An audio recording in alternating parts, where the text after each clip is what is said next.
Hello students, क्या हाल चाल है। एकेडमिक ट्यूटोरियल के यूट्यूब चैनल पे आप सभी का स्वागत है।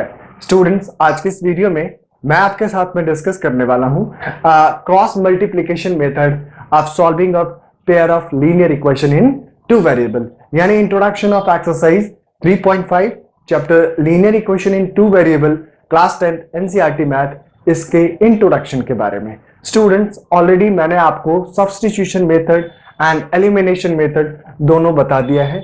उसकी मैंने एक सेपरेट वीडियो बना दी है आपके लिए। ऑलरेडी आपको बहुत अच्छे से वो सारी बातें समझ में भी आया था वहां पे। तो आज के इस वीडियो में हम क्रॉस मल्टीप्लिकेशन मेथड के बारे में पढ़ेंगे कि क्रॉस मल्टीप्लिकेशन मेथड क्या होता है और किस तरीके से आप इसमें एक्स और वाई यानी वेरिएबल्स की वैल्यू को फाइंड करते हो। This is also very easy. तो चलिए बच्चे, शुरू करते हैं आज का हमारा सेशन। तो सबसे पहले क्या हमारे पास में टॉपिक क्रॉस मल्टीप्लिकेशन मेथड, यानी नाम ही इसका कैसा है, क्रॉस मल्टीप्लिकेशन, यानी आपको क्रॉस क्या करना है, मल्टीप्लाई करना है। तो सबसे पहले तो आपको ये चीजें समझने की जरूरत है कि जब linear equation in two variable लिखते हैं आप, तो उसका सिंपलेस्ट फॉर्म कैसा होता है। ऑलरेडी मैंने आपको इंट्रोडक्शन में बताया है, आपको पता होगा कि simplest form of the linear equation in two variable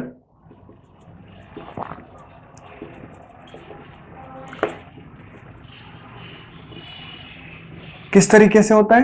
तो आप कहते हो a1x प्लस में b1y प्लस में c1 इज इक्वल टू में 0 एंड a2x प्लस में b2y प्लस में c2 इज इक्वल टू में 0।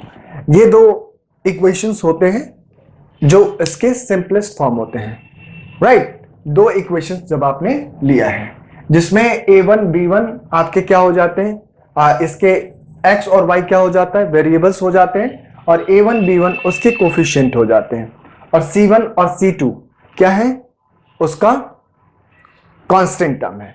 तो ये तो बहुत आसान है और इसको समझने की कोई जरूरत ही नहीं है आपको, ऑलरेडी आप बहुत अच्छे से समझ चुके हो। तो बात आती है कि हम क्रॉस मल्टीप्लिकेशन मेथड से किस तरीके से हम सॉल्व करेंगे, राइट। तो सबसे पहला हमारा क्या होगा, आपको स्टेप क्या लिखना है। स्टेप नंबर 1 में सबसे पहले तो आप x, y एंड 1 इस तरीके से आप लिख लेंगे, राइट, क्योंकि x एक वेरिएबल, y दूसरी वेरिएबल्स एंड 1 आपका क्या है, कांस्टेंट है, राइट। तो अब हमारे पास में क्या करना है, जब हम x वेरिएबल से शुरू करेंगे तो हमें क्या करना है, a1 और a2 को लीव कर देना है, छोड़ देना है, और हमें कहां से लिखना है, b1 b2। तो यहां पे क्या लिखोगे आप, b1 b2, और इसके बाद c1 एंड c2, राइट।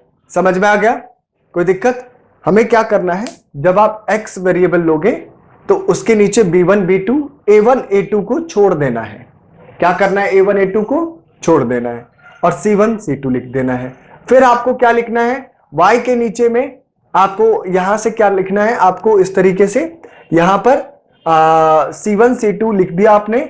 यहां पे मेंशन करनी है आपको फिर से a1 a2, यहां पर क्या मेंशन करोगे, a1 a2, और यहां पे b1 b2। समझ में आ गई बातें, कोई दिक्कत है? मेरे हिसाब से कोई प्रॉब्लम नहीं होना चाहिए। मैं एक बार दोबारा से रिकॉल कर देता हूं कि कैसे लिखना है। x हमें स्टार्ट कहां से करना है, b1 b2 से। a1 a2 को हमें क्या कर देना बेटा, छोड़ देना है। तो b1 b2 आपने लिख लिया, फिर उसके बाद c1 c2। अब यहां पर फिर से क्या लिखना है, a1 a2, और फिर उसके बाद में आपके पास में b1 b2 मिल गया, राइट। चीजें क्लियर है, कोई डाउट।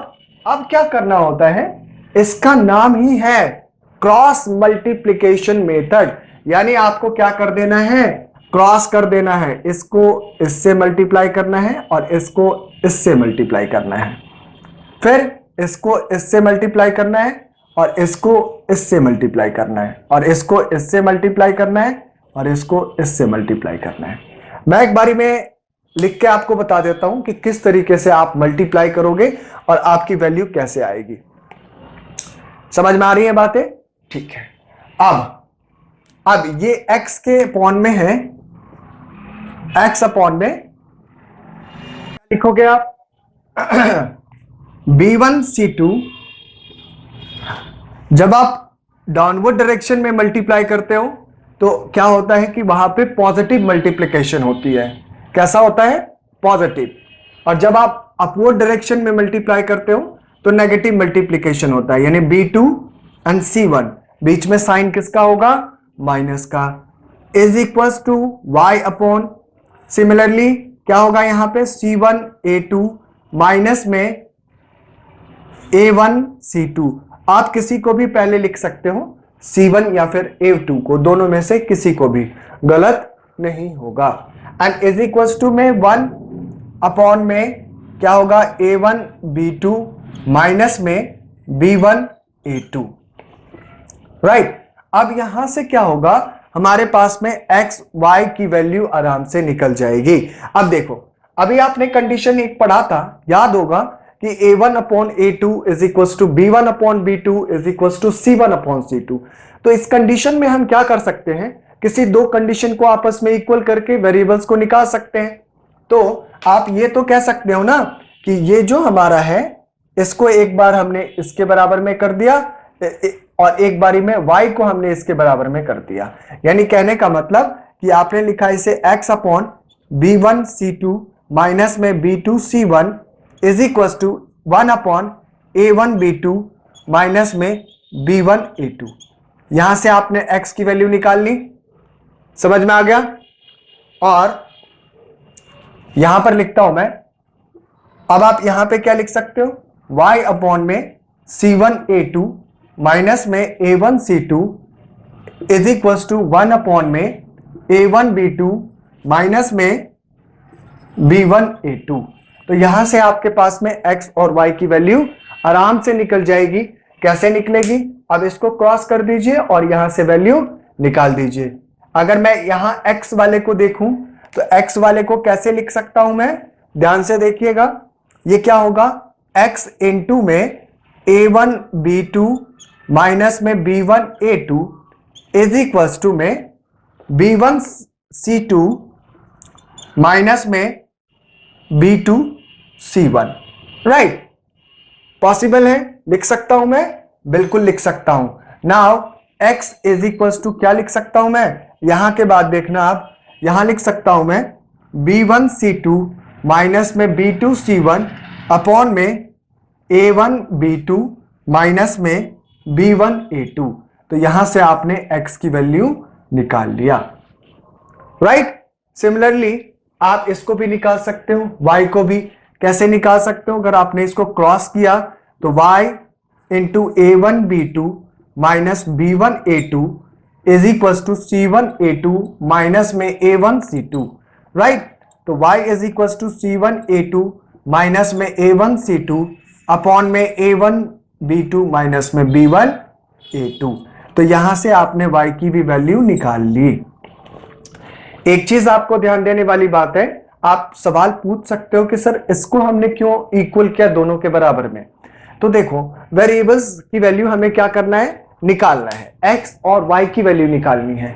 कंडीशन हमारे पास क्या है? A1 upon A2, B1 upon B2 और C1 अपॉन C2 लगभग इसी के बराबर का कंडीशन हमारे पास में गिवन है।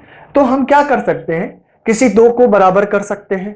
अगर आप इस तरीके से लिखें A1 upon A2 is equal to B1 upon B2 is equal to C1 upon C2, अगर ये सारे बराबर हैं आपस में तो आप एक बार इन दोनों को एक साथ लिख सकते हो, एक बार इन दोनों को लिख सकते हो, एक बार इन दोनों को लिख सकते हो, एक बार इन दोनों को लिख सकते हो।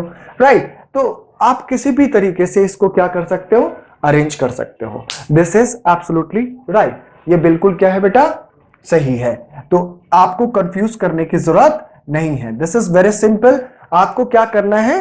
First of all, while solving a pair of linear equation in two variable with the help of cross multiplication method, हमें क्या करना है? First of all, we just identify A1, A2, B1, B2 और B1, sorry, A1, B1 and C1 and A2, B2 and C2 and further हम इस फॉर्मूले का इस्तेमाल करके डायरेक्ट वैल्यू क्या कर सकते हैं?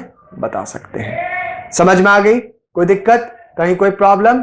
चलिए बेटा, तो इसमें कुछ और पॉइंट्स हैं, तो एक बार आप इसे नोट कर लीजिए, फिर एक दो पॉइंट्स और बता देता हूं, मैं यहीं पे बता ही देता हूं, उसके बाद आगे बढ़ूंगा मैं। अच्छा, अब एक चीज और आपको ध्यान में रखना है। ध्यान में क्या रखना है? तो जो आपने कंडीशन पढ़ा था कि a1 upon a2 does not equal to b1 upon b2, तो बताइए इस इक्वेशन का नेचर कैसा होता है? कंसिस्टेंट होता है। कितने सॉल्यूशन होते हैं? Unique solution. तो आपको ये कंडीशन आपको एक बारी में क्या करना है बेटा? ध्यान में रखना है, यूनिक सॉल्यूशन। और दूसरी बात कंसिस्टेंट इसका नाम हो जाता है। और तीसरी बात, इसका ग्राफ कैसा बनता है? इंटरसेक्टिंग बनता है। क्या बनता है आपका? इंटरसेक्टिंग बनता है। राइट? चीजें क्लियर है? रिलेट करना है।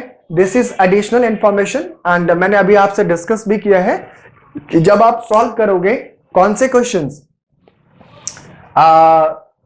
क्रॉस मल्टीप्लीकेशन की मदद से, तो आपको एक बार ये कंपेयर करने की जरूरत पड़ेगी। आपको a1 a2 b1 b2 and c1 c2 आपको फाइंड करने की जरूरत पड़ेगी, तभी तो आप यहां पे वैल्यू पुट करोगे, तभी तो आपका आंसर आएगा।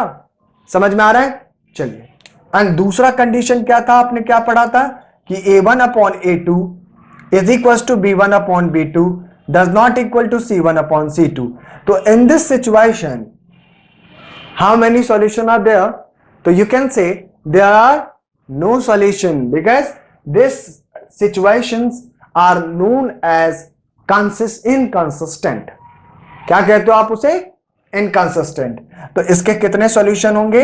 नो सॉल्यूशन होगा। राइट? चीजें क्लियर है? और नेचर कैसा होगा? इनकंसिस्टेंट। और ग्राफ कैसा बनेगा? पैरेलल। ये सारी बातें आपको आता है, मैं दोबारा इसलिए यहां पे मेंशन नहीं कर रहा। a1 upon a2 third condition, b1 upon b2 is equal to c1 upon में c2। अब अगर ऐसा कंडीशन है तो इसके कितने सॉल्यूशन होंगे? मान लिया जाए अगर आपने सॉल्व किया और इस तरीके से सारे वैल्यू बराबर में आ गए, तो इस कंडीशन को देखते ही आपको क्या बताना है कि इसके इनफाइनाइटली मेनी सॉल्यूशंस होंगे। How many solutions are there? तो you can say infinitely many solutions are there.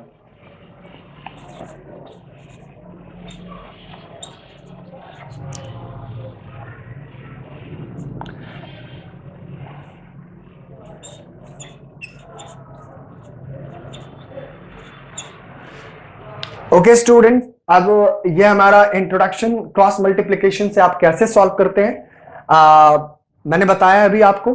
अब इस पे बेस्ड कुछ एग्जांपल्स करते हैं और फिर हमारा कंसेप्ट क्या होगा और बेहतर तरीके से हमें चीजें समझ में आ जाएगी। तो बिफोर स्टार्टिंग द क्वेश्चंस आप एक बार इसे नोट कर लीजिए, फिर हम कुछ क्वेश्चन डिस्कस करते हैं। हमारे पास में ये एग्जाम्पल है, अब इसे हम क्रॉस मल्टीप्लिकेशन मेथड से सॉल्व करने की कोशिश करते हैं। देखते हैं क्या है question. 5x plus 3y minus 35 is equals to 0 and 2x plus 4y minus 28 is equals to 0। तो कैसे करेंगे? तो मैंने अभी आपको जस्ट कहा है कि सबसे पहले आपको यहां पे क्या करना है? कंपेयर करना है इसे किससे? a1x plus b1y plus c1 is equals to 0 and a2x plus में b2y plus में c2 is equals to में 0। राइट? ये आपको क्या करना है? कंपेयर करना है। यानी आप मुझे बताएंगे यहां से a1 की वैल्यू क्या है? 5, b1 की वैल्यू क्या है? 3 एंड c1 की वैल्यू क्या है? माइनस में 35। राइट? एंड a2 की वैल्यू कितनी है? 2, b2 की वैल्यू कितनी है? 4, c2 की वैल्यू कितनी है? माइनस में 28। ये आपने आइडेंटिफाई कर लिया। फिर उसके बाद मैंने आपको क्या सिखाया था? स्टेप नंबर 1 में सबसे पहला स्टेप कि आप ऐसे लिखते हो x, y एंड 1। यहां क्या लिखना होता है आपको? x के सामने a1 a2 यानी x वेरिएबल के साथ जो a1 a2 है इसे छोड़ देना होता है और b1 b2 लिखना होता है। तो क्या लिखते हो आप? b1 b2, फिर क्या लिखते हो आप? c1 c2। और यहां पे क्या लिखते हो? a1 a2 और फिर आप क्या लिख देते हो? b1 b2। फिर आपका क्या स्टेप होता है? आप इन दोनों को ऐसे मल्टीप्लाई करते हो और इसको ऐसे मल्टीप्लाई करते हो, फिर ये मल्टीप्लाई हो जाता है और फिर ये मल्टीप्लाई हो जाता है, फिर ये मल्टीप्लाई हो जाता है और फिर ये मल्टीप्लाई हो जाता है। यानी आपका कंडीशन कैसे होता है स्टेप नंबर 2 में बेटा? x अपॉन B1C2 माइनस में C1B2, right, is equal to y upon C1A2 minus में A1C2।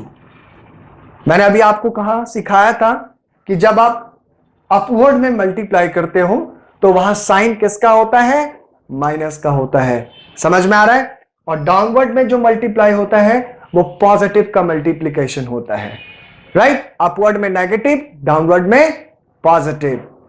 तो अब आपने लिख दिया यहां पे C1A2 माइनस में C2A2 A1 and is equal to 1 upon में A1B2 माइनस में B1A2। समझ में आ गया? कोई दिक्कत? मेरे हिसाब से कोई प्रॉब्लम नहीं आनी चाहिए, बहुत आसान है। अब बेटा स्टेप नंबर 3 में क्या होगा? स्टेप नंबर 3 कि हमें क्या करना है, हमें वैल्यू पुट कर देनी है। B1 की वैल्यू क्या है बताइए मुझे, 3, और C1 की वैल्यू, C2 की वैल्यू माइनस में 28, माइनस का साइन, C1 क्या है हमारे पास, माइनस में 35, B2 क्या है हमारे पास, प्लस में 4। तो आपने सारे वैल्यू यहां पे मेंशन कर दिया, बहुत आसान है। एंड y अपॉन में C1 क्या है हमारे पास, माइनस 35, A2 क्या है हमारे पास 5, माइनस का साइन, A1 की वैल्यू क्या है हमारे पास, सॉरी A2 हमारे पास में 2 है, एंड A1 क्या है 5, एंड C2 क्या है हमारे पास में माइनस का 28। अब 1 अपॉन में A1 की वैल्यू कितनी है हमारे पास 5, और B2 की वैल्यू क्या है 4, माइनस में B1 की वैल्यू क्या है 3, और A2 की वैल्यू कितनी है 2, राइट। सारे वैल्यू आपने मेंशन कर लिया। एक बार मैं क्रॉस चेक कर लेता हूं कि कोई वैल्यू मिस तो नहीं हो गया। हमारे पास B1 की वैल्यू कितना है 3, C2 की वैल्यू कितनी है C2 की वैल्यू हमारे पास -28, C1 की वैल्यू -35 एंड B2 की वैल्यू हमारे पास 4 है। C1 की वैल्यू हमारे पास -35, A2 की वैल्यू हमारे पास 2 है, और A1 की वैल्यू हमारे पास 5 है, और C2 की वैल्यू हमारे पास में माइनस में 28 है, ठीक है। और A1 की वैल्यू हमारे पास में 5 है, और B2 की वैल्यू हमारे पास में 4 है, B1 की वैल्यू हमारे पास में 3 है, और A2 की वैल्यू हमारे पास में 2 है। This is absolutely right. आगे हमारा क्या स्टेप होगा, स्टेप नंबर 4, आपको मल्टीप्लाई कर लेना है। देखो x अपॉन 28 और 3 को मल्टीप्लाई करेंगे तो क्या मिलेगा, 3 8 जा 24, 2 कैरी, एंड 3 2 जा 6, 2 8, माइनस का 84। अब यहां देखो माइनस और माइनस प्लस, तो प्लस 35 4 जा क्या होगा, 5 4 जा 20, 2 कैरी, सॉरी 4 5 जा 20, 2 कैरी, 4 3 जा 12 और 2 14, राइट। चीजें क्लियर है? एंड नाउ y अपॉन में -70 और माइनस माइनस प्लस, क्योंकि -5 है और -28 है तो माइनस माइनस क्या होगा, प्लस होगा। 28 5 जा क्या होगा, 5 8 जा 40, 4 कैरी, 5 2 जा 10 और 4 14 इज इक्वल टू 1 अपॉन 5 4 जा 20 माइनस 3 2 जा 6, राइट। समझ में आ गया? इसे आप एक बार और कैलकुलेट कर लेते हैं हम। हमारा x अपॉन में क्या होगा, 10 माइनस 4 6, और ये 13 माइनस 8 5, ठीक है। एक बार चेक कर लेता हूं, हाँ ठीक है 56 आएगा। एंड y अपॉन में -70 प्लस में 140 इज इक्वल टू प्लस का 70, राइट। एंड ये अपॉन में 6 माइनस 20 माइनस में 6 यानी 14। अब हमारा क्या लास्ट स्टेप होगा बेटा, एक बारी इसको इसके साथ में इक्वल और एक बारी इसको इसके साथ में इक्वल, यानी x upon 56 is equal to 1 upon 14। दूसरा क्या हो जाएगा, y upon 70 is equal to 1 upon में 14। Now it is possible, cancel कर सकता हूं मैं, बिल्कुल कर सकता हूं। कितने टाइम्स पे, 4 टाइम्स पे। देख लो 14 4 जो 56 होता है, ठीक है। तो x is equal to 1 into 4 हो गया, एंड 14 5 जा क्या होता है 70, यानी y इज इक्वल टू क्या आ गया 5 आ गया। तो देखो ये कितना आसान है। अगर आप सीधे, मैं तो अभी आपको डिस्क्रिप्शन में अभी समझा रहा हूं, इसलिए इस तरीके से बता रहा हूं। एग्जाम में आपको क्या करना है, सीधे आप वहां से A1 B1 और A2 B2 C2 C1 C2 इन सभी की वैल्यू को आइडेंटिफाई करोगे और सीधे यहां आके इस स्टेप में यहां पे पुट कर दोगे। राइट, ये वाला स्टेप लिख के आप पुट करोगे, मल्टीप्लाई करके आपका आंसर चुटकियों में आ जाएगा, सेकंड में आ जाएगा। तो दिस इज वेरी इजी। अब एक दो और कुछ एग्जाम्पल हम करते हैं ताकि हमारा कंसेप्ट क्या हो जाए और बेहतर तरीके से डेवलप हो जाए। तो बिफोर स्टार्टिंग आप एक बारी में इसे नोट कर लीजिए, फिर मैं कुछ और एग्जाम्पल आपके साथ में डिस्कस करता हूं। देखते हैं हमारे पास में इस टाइप के भी क्वेश्चन आपके एग्जाम में पूछा जाता है और अभी मैंने आपको कंडीशन भी बताया है कि किस तरीके से करना है। तो देखते हैं क्या कह रहा है, for which value of p does the pair of equation has unique solution. Right, तो सबसे पहले जब आप स्टेप लिखोगे कैसे बनाओगे इस क्वेश्चन को, तो पहला स्टेप ये होगा कि आपको कंडीशन पता होना चाहिए कि यूनिक सॉल्यूशन के लिए कंडीशन क्या होती है। कंडीशन क्या होती है बेटा, A1 upon A2 does not equal to B1 upon में B2। राइट, तो ये कंडीशन आपने यहां पे स्टेप नंबर 1 में मेंशन कर दिया। स्टेप नंबर 2 क्या होगा, अब आपको आइडेंटिफाई करनी है A1 A2 B1 B2 और C1 C2। C1 की वजह से यहां पे जरूरत नहीं है। तो बताइए, अगर इस इक्वेशन की बात करें तो A1 क्या है 4, B1 क्या है आपके पास P और A2 क्या है आपके पास 2 एंड B2 क्या आपके पास इज इक्वल टू में 2। C1 C2 निकालने की जरूरत ही नहीं है। अगर आप लिखना चाहते हैं तो लिख दीजिए C1 is equal to 8 and C2 is equal to में 2। नाउ अब ये सारे वैल्यू जिसकी जरूरत है आपको कंडीशन में वहां पे पुट कर दीजिए। किसकी जरूरत है आपको, A1 अपॉन A2 की। तो 4/2 does not equal to B1 क्या है P अपॉन में 2, यानी कहने का मतलब 2 से 2 cancel, P does not equal to 4। तो आपसे सवाल क्या पूछा जा रहा है, सवाल पूछा जा रहा है कि for which value of P does the pair of equation has unique solution. तो आपका क्या जवाब होगा कि P की वैल्यू 4 के बराबर में नहीं होगी तो उसके जो सॉल्यूशन होंगे वो यूनिक सॉल्यूशन होंगे, अदरवाइज वो यूनिक सॉल्यूशन नहीं होगा। समझ में आ गया, क्लियर है। लॉजिक भी लगा सकते हो आप, एक बारी मैं यहां पे आपको दिखा देता हूं। अगर मान लिया जाए 4x और p के जगह पे आपने 4 लिख दिया एंड प्लस में 8 इज इक्वल टू में 0 और दूसरा इक्वेशन है 2x plus 2y plus 2 is equal to में 0। अगर आपने कंपेयर किया तो 4/2 अपॉन 4/2 इज इक्वल टू 8/2, यानी कहने का मतलब 2 is equal to 2 does not equal to 4। यानी कंडीशन क्या आ गया, ये condition A1 upon A2 does not equal B1 upon B2 को फुलफिल नहीं कर रही है। तो इसलिए ये हमारा स्टेटमेंट क्या हो जाएगा, गलत हो जाएगा और आपका आंसर क्या होगा, P की जो वैल्यू होगी वो P की वैल्यू 4 के बराबर में नहीं होगी। समझ में आ गया। तो इस टाइप के क्वेश्चंस में सबसे पहला स्टेप आपको कंडीशन आना चाहिए कि यूनिक सॉल्यूशन के लिए क्या कंडीशन है और उसके बाद हमारे पास नो सॉल्यूशन के लिए क्या कंडीशन है और फिर इनफाइनाइटली मेनी सॉल्यूशंस के लिए क्या कंडीशंस हैं। Right, got it. अब और एक और एग्जांपल है हमारे पास इसी टाइप का, for what value of k will the following pair of linear equation have infinitely many solution। Right, तो अभी जस्ट मैंने कहा कि सबसे पहला स्टेप क्या होगा कि आपको उसकी कंडीशन को लिखना है। क्या कंडीशन होता है इनफाइनाइटली मैनी सॉल्यूशन के लिए, तो A1 upon A2 equals to B1 upon B2 is equals to C1 upon में C2। ये चीजें आपको पता है बहुत अच्छे से।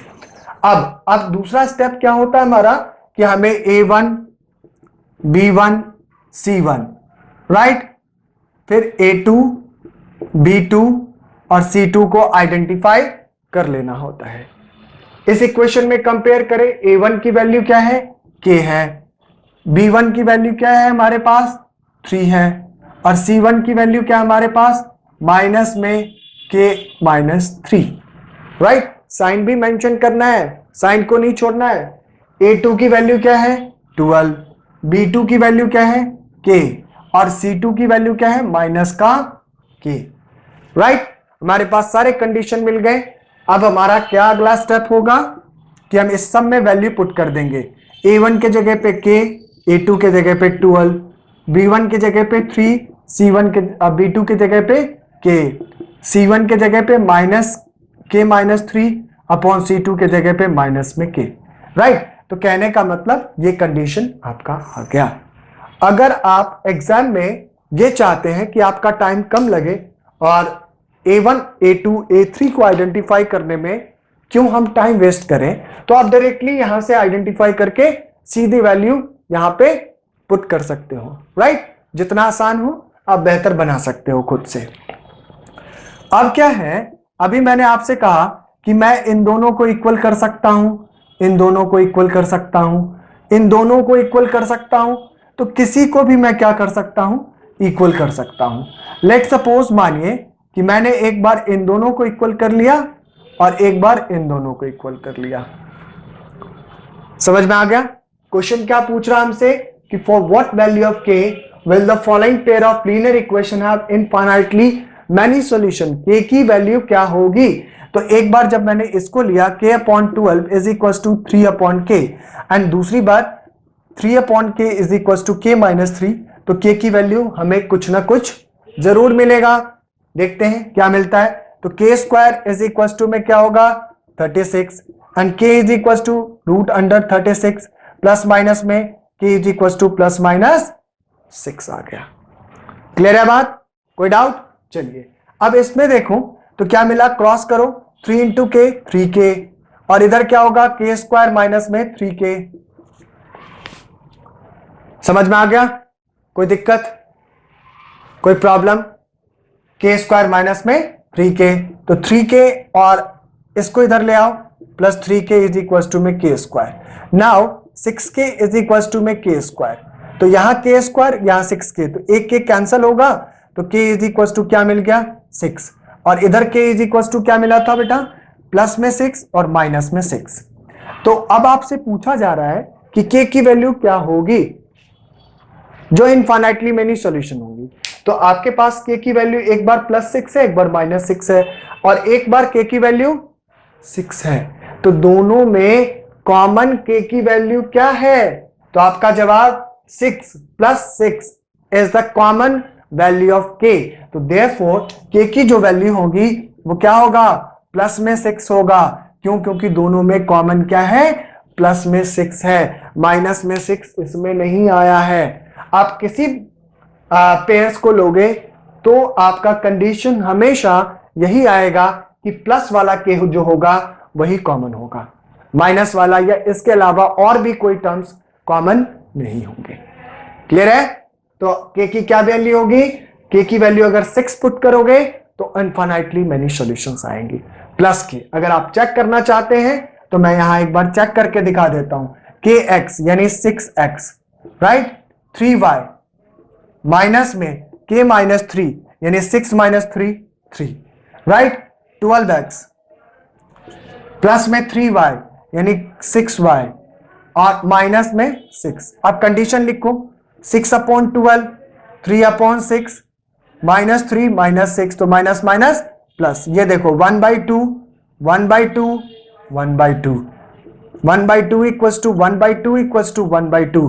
कंडीशन क्या आ गया, a1 upon a2, b1 upon b2, c1 upon c2, सारे के सारे आपस में इक्वल हो गए। समझ में आ गया है ना आसान? तो इस टाइप के क्वेश्चंस को भी आपको बहुत ही बारीकी से ध्यान से करना है। ये एग्जाम में जरूर आपसे पूछा जाता है 2 मार्क्स के क्वेश्चंस में, राइट। तो चलिए बच्चे एक बार इसे नोट कर लीजिए। अब एक और मैं एग्जांपल आपसे वर्ड प्रॉब्लम बेस्ड डिस्कस कर लेता हूं, फिर हम इंट्रोडक्शन यहां पे कंप्लीट करेंगे, फिर further we proceed to move on exercise. कि bus from a bus stand in Bangalore, if we buys 2 tickets to Malleshwaram and 3 tickets to Yaswantpur, the total cost is rupees 46, right?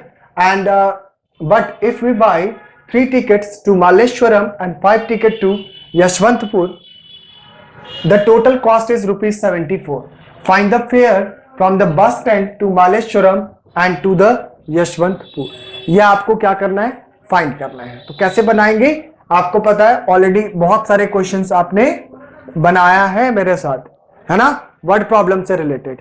तो आप from a bus stand in Bangalore, ठीक है, तो सबसे पहले आप क्या कहोगे, लेट द फेयर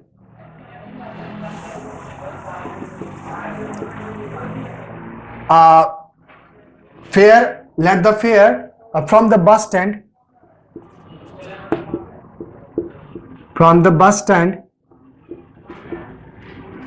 ठीक है, let the fare from the bus stand in Bangalore to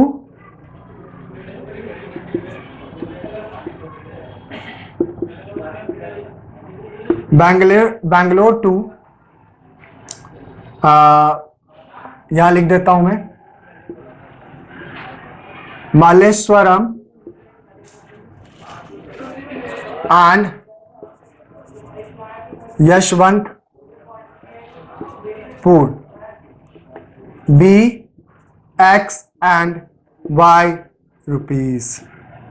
समझ में आ गया कि इतने पैसे बैंगलोर से मालेश्वरम और यशवंतपुर का जो फेयर कॉस्ट है वो X rupees and Y rupees है.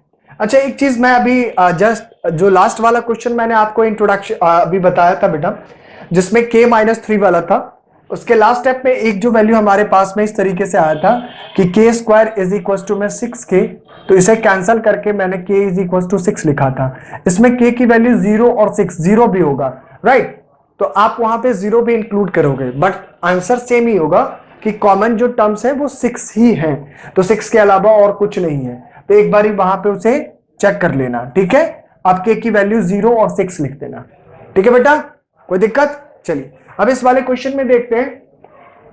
अब अकॉर्डिंग टू क्वेश्चन आ जाइए. अब आपने यहां पे ये डिसाइड कर लिया कि बैंगलोर से मालेश्वरम और यशवंतपुर का जो कॉस्ट है वो X रुपीस है और Y रुपीस फेयर कॉस्ट है, राइट. अब कह रहा है कि if we buys 2 tickets to Malleshwaram and 3 tickets to Yeshwantpura, तो यानी 2X प्लस में 3Y और कितना पे किया उन्होंने, 46 पे किया. तो इक्वेशन नंबर 1 हो गया. अब अगेन यानी कहने का मतलब क्या होगा मेरा कि इसको आपने एल्जेब्रिकली रिप्रेजेंट कर दिया.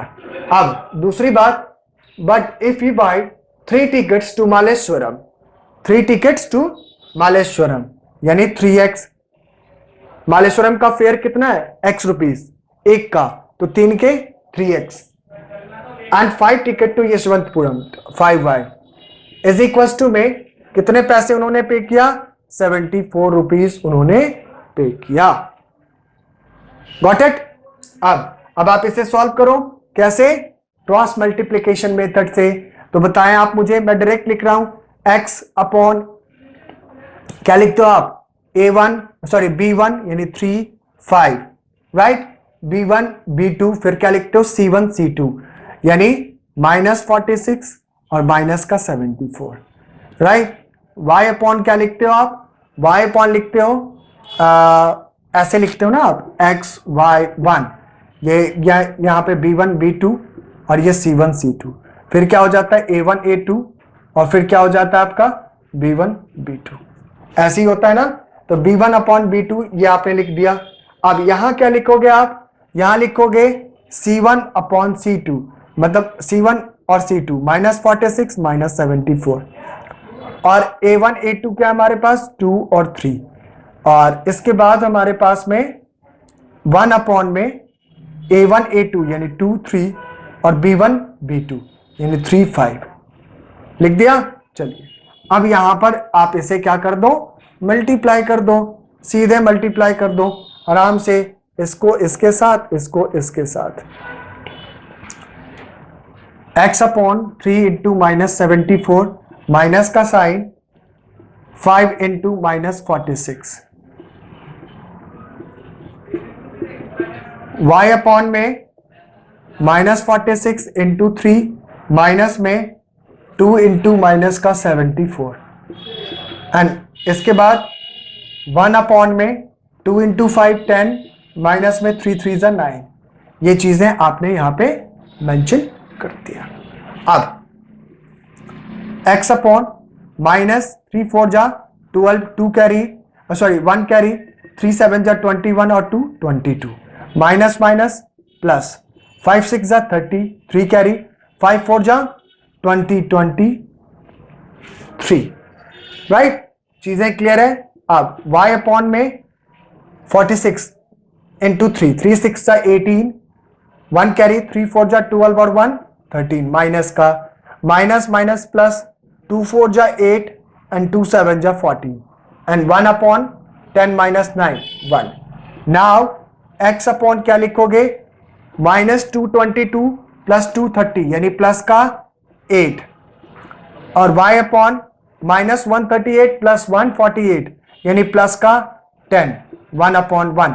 अब आप दोनों को एक बार इक्वल कर दीजिए, x अपॉन 8 is equal to 1 and y अपॉन 10 इज इक्वल टू में 1। नाउ हमें क्या मिल गया बेटा, x is equal to 8 and y is equal to में 10। तो x आपने किसको लेट किया था, बैंगलोर से मालेश्वरम का जो फेयर था वो x रुपीज था, यानी मालेश्वरम, Bangalore to Malleswaram per ticket fare is equal to ₹8 and Bengaluru to Yeshwantpur के लिए per ticket fare 10 rupees, right. चीजें क्लियर है, समझ में आ गया।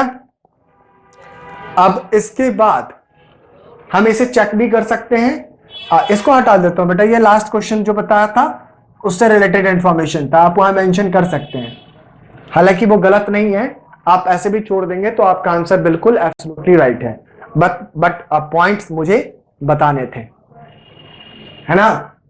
चलिए बेटा, तो ये सारी बातें आपको समझ में आ गई, कोई दिक्कत है यहाँ पे, आप चेक कर सकते हैं अगर चाहे तो।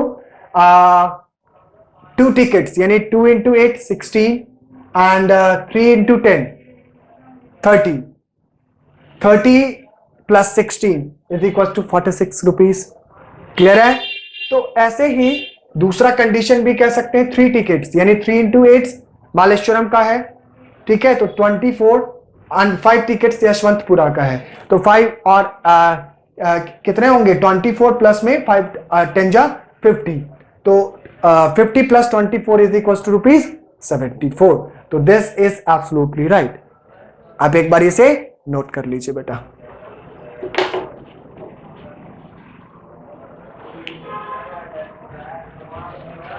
ओके स्टूडेंट्स, यहां पर हमारा इंट्रोडक्शन एक्सरसाइज 3.5 कंप्लीट होता है। इस एक्सरसाइज में हमने बेसिकली क्रॉस मल्टीप्लिकेशन मेथड को सीखा कि किस तरीके से क्रॉस मल्टीप्लिकेशन मेथड का इस्तेमाल करके आप लीनियर इक्वेशन इन 2 वेरिएबल्स के वैल्यूज को निकालोगे, यानी x और y की वैल्यू को फाइंड करोगे। आई होप ये सारी बातें आपको बहुत ही अच्छे से समझ में आया होगा और आपने बेहतर तरीके से इसे समझने की कोशिश भी किया होगा। तो स्टूडेंट्स, आप एक बारी अगर आपको वीडियो पसंद आया हो तो वीडियो को लाइक कर दीजिए, चैनल को सब्सक्राइब कर दीजिए, अगर आप चैनल पे पुराने हैं तो बेल आइकन को दबा दीजिए ताकि नई वीडियोस के नोटिफिकेशन आपको मिलती रहे। स्टूडेंट्स, मिलता हूं अगली वीडियो में, तब तक के लिए जय Hind, all the best, thank you very much.